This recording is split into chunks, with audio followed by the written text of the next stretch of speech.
This Pennywise Recaps. And today, we're reviewing the drama thriller Jennifer's Body. Get ready for incredible plot twists. In the first scene, we meet the main character, Anita Nitti, who has been committed to a psychiatric hospital. It turns out that she is a dangerous patient, which becomes even more apparent when she attacks a nurse for no reason. As punishment, Anita is thrown into a dark punishment cell, and while there, she recalls all the events of her past life. The story then switches to flashbacks, taking us to a small town named after a mysterious waterfall. Next, Anita tells us about her best friend, Jennifer, a popular and attractive cheerleader at their college. Despite the fact that they have very little in common, they enjoy each other's company. Anita also has a boyfriend named Chip, but she has a stronger attachment to her best friend than to her romantic partner. One night, Jennifer invites Anita to a local bar where the indie rock band Low Shoulder is playing. When they arrive, Jennifer notices the band's lead singer, Nicholas, so she approaches him. They chat for a while, and Jennifer is sent to get some drinks. While she's gone, Nicholas approaches his bandmates and discusses Jennifer's virginity, saying that she would be perfect for their project. Anita, who overhears their conversation, feels strange and later shares this with her best friend. However, Jennifer doesn't pay much attention to it. Soon, the band starts their performance, and everyone starts to enjoy the music. However, a sudden short circuit causes a fire that quickly spreads throughout the bar. Chaos ensues. Amid the commotion, the two friends manage to escape through a bathroom window. Surprisingly, the band members are already outside, acting relaxed, as if nothing had happened. They talk for a while, and suddenly Nicholas asks Jennifer to join them. Anita is scared, but Jennifer agrees without any hesitation. She even ignores her best friend and gets into the guy's van. After they leave, Anita returns home and immediately contacts her boyfriend, telling him all the details of the incident. In the middle of their conversation, Anita is startled by the sound of the doorbell. She slowly goes downstairs and opens the door, but sees no one outside. Anxious, she returns to her room, but then hears sounds coming from the kitchen. Anita goes to find out where they are coming from and finds Jennifer completely covered in blood. To make the situation even more eerie, she lets out a wicked smile. Jennifer then opens the refrigerator and begins to devour some raw chicken. And then she screams at the top of her lungs and vomits up a plume of dark liquid. It looks like she's been possessed by some kind of devilish force. The whole scenario is too much for Anita to bear, so she tries to call for help, but Jennifer quickly pins her against the wall. She then prepares to bite Anita's neck, but something gets the better of her, and she suddenly runs away. The next morning at school, Anita looks agitated, unable to move on from the events of the previous night. She is also worried about her best friend, but to her surprise, she is fine. Jennifer appears in a completely normal state and dispels Anita's concerns.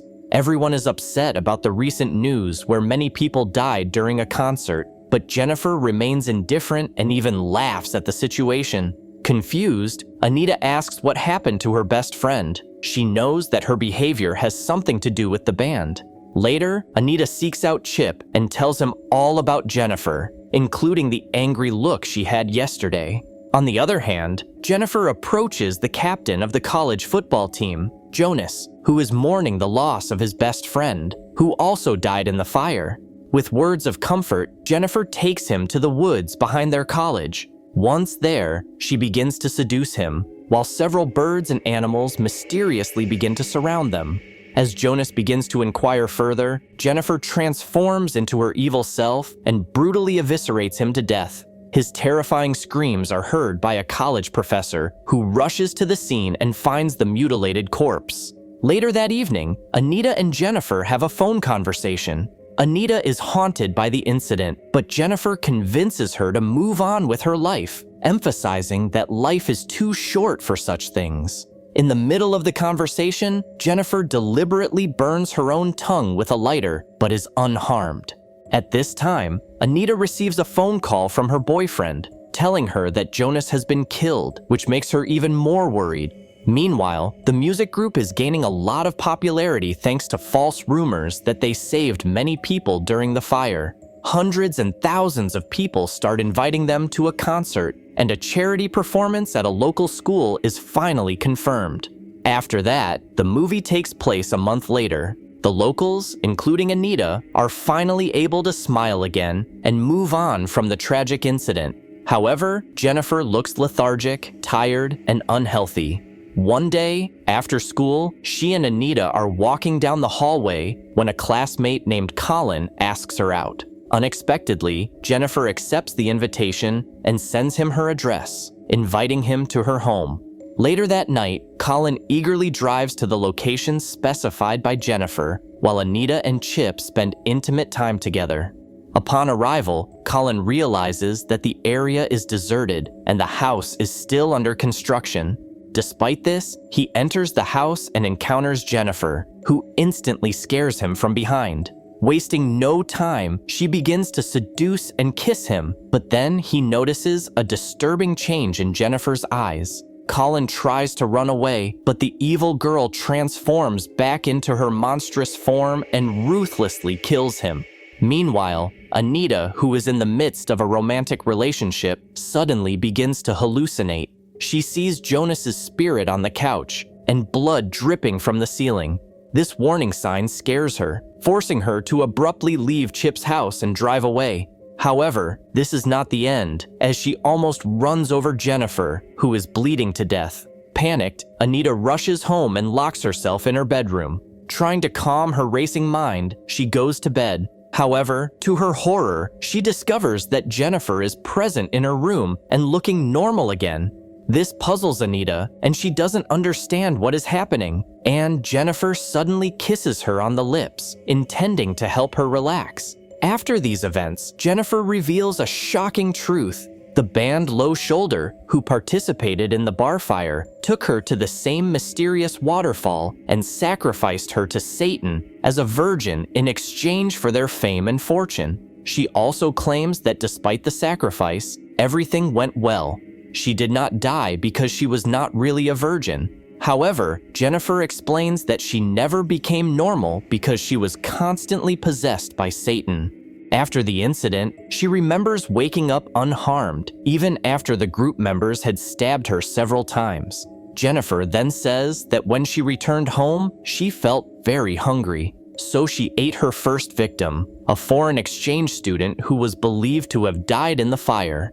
She has extra strength and can withstand almost any injury without feeling pain. To demonstrate this, she deliberately cut her hand and made a large wound, but it healed in seconds. Stunned by the horrific revelations, Anita asks Jennifer to leave. Jennifer obeys and jumps out of a second-story window about 13 feet above the ground. In the next scene, Anita begins to conduct paranormal research to learn more about the disturbing events that have been happening recently. To do this, she goes to the occult section of her college library and starts reading books about the occult and the sacrifice of virgins to Satanists. After much research, she finally finds out that her best friend is actually a succubus, a supernatural creature that feeds on flesh. These creatures can only be killed when they are hungry and weak. Anita then shares her discoveries with her boyfriend Chip, hoping for understanding and support. Unfortunately, he dismisses her claims and suggests that she may need psychiatric help. As they continue to talk, Anita has a sudden realization and decides to break up with her boyfriend. And that's not all. Anita even forbids him from attending her upcoming college program. However, Chip angrily ignores her warning and walks away. On the day of the college trip, Anita is eagerly awaiting Jennifer's arrival, determined to keep an eye on her. Meanwhile, Jennifer intercepts Chip on his way to the program. She cunningly makes up a story, saying that Anita was having an affair with Colin. She then leads him to an abandoned swimming pool, using the same seduction tactics she used to kill her previous victims. Back at the program, Anita becomes increasingly worried when Jennifer doesn't show up for a long time. She rushes to Chip's house to check on him, only to find out that he has already left for the program. Worried that something bad has happened, Anita begins to explore the area and eventually comes to an abandoned swimming pool where she sees Jennifer eating her boyfriend alive. Alarmed, Anita jumps into the pool without hesitation and starts fighting with her best friend. She sprays Jennifer with pepper spray, but it only makes her angrier. Jennifer, with a thirst for revenge in her eyes, approaches Anita, preparing to deliver the final blow, but the wounded Chip gathers his last strength and stabs Jennifer with a pool skimmer. This causes her to lose a lot of blood, making her weak. She retreats from the scene, realizing that she is now vulnerable. Anita then rushes to her beloved Chip and hugs him. They have a touching conversation before he closes his eyes and dies. Anita, heartbroken and full of rage, prepares to take revenge. In the middle of the night, she breaks into Jennifer's bedroom through the window and attacks her. A fierce fight ensues, but Jennifer prevails, sinking her teeth into Anita's shoulder. Despite this, our heroine does not stop and continues to fight with all her might. At some point, she manages to rip Jennifer's necklace off, forcing her to stop fighting for a moment. Taking advantage of this opportunity, Anita stabs Jennifer in the heart, finally killing her. A moment later, when Jennifer's mother comes into the room, she is horrified to find Anita on her lifeless daughter's body. This is the reason why Anita ended up in a psychiatric hospital. Thank you for being with us. Subscribe to the channel, like us, and be sure to click on the bell to stay up to date with our new videos.